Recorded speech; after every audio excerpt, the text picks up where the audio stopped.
This is Bataan Broadcasting TV. Naglilingkod sa sambayan ng Bataeño.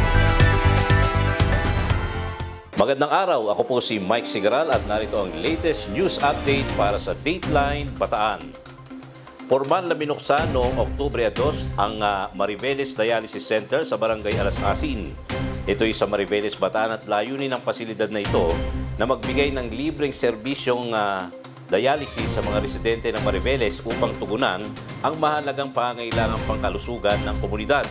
Tumatanggap ito ng walk-in na pasyente para sa kanilang paggamot na ginagawang mas accessible ang pangangailangang medikal. Para sa mga pasyenteng mula sa labas ng bayan, may bayad ang serbisyo, subalit prioridad pa rin ang mga taga Mariveles. Dumalo sa formal na pagbubukas nito sina Mariveles Mayor A.J. Concepcion, Vice Mayor Lito Rubiat, Sangguniang Bayan Member Dr. Gerald Sebastian, kasama mga doktor at mga nurse ng Rural Health na tutulong sa operasyon ng center. Pinangunahan ni Reverend Father Gerald Cuenca, OSG, ang pagwawasbas ng pasilidad na nagbibigay ng pag-asa sa komunidad sa pagresolba ng kanilang mga pangangailangang pangkalusugan.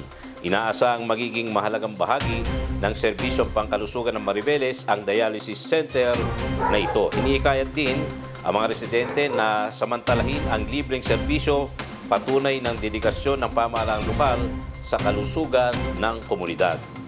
Sa bayan naman ng Hermosa, pinagdiwang ng bayan ng Hermosa, Bataan ang araw ng mga guro nitong Biyernes, October 4, 2024. Kinatawan si Mayor Jomit Ninton ng kanyang asawa na si Mayora Atty. Ann Inton. Personal na bumisita si Mayora Ann Inton sa Parapal Elementary School at Mabiga Integrated School upang magbigay ng simpleng regalo sa mga guro. Ito'y bilang pagkilala sa kanilang mahalagang papel sa lipunan. Kasama ni Mayora Ann ang mga punong guro ng nasabing mga paaralan na sina Principal Erwin Terrible at Principal Jennifer Comilla.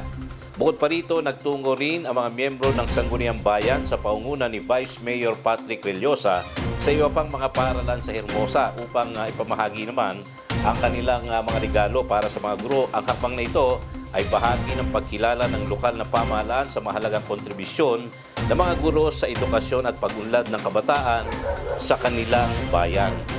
Panghuli sa ating news update, nagsagawa ng libreng pap smear at breast examination para sa mga kababaihan sa Governor Enrique T. Garcia Jr. Memorial Auditorium sa ikalimang palapag ng Bataan General Hospital and Medical Center or BGHMC, at ang programang ito naman ay taunang inisyatiba ng pamahalaang panlalawigan ng Bataan sa pangunguna ni Bataan Governor Joet Garcia at sa pangunguna rin ng Provincial Women's Commission na pinamumunuan ng kanyang may bahay na si Ginang Maria Isabel Garcia at ng patnubay ni Ginang Vicky Garcia.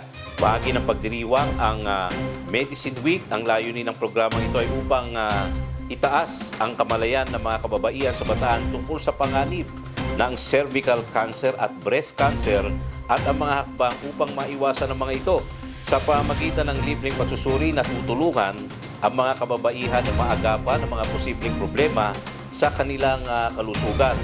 At alam nyo ba, umabot sa 372 kababaihan mula sa iba't ibang bayan at lungsod ng Bataan ang nakatanggap ng libreng pap smear at breast examination. Kasabay nito, nagkaroon din ng talakayan tungkol sa cervical cancer awareness na pinangunahan naman ni Dr. Jacqueline Sanggalang, isang resident obstetrician gynecologist mula sa BGHMC na nagbigay ng mahalagang impormasyon ukol sa mga hakbang sa pag-iwas sa cancer.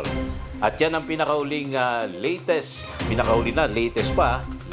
news update ng Dateline Bataan para sa araw na ito. Ako ang inyong lingkod, Mike Sigaral.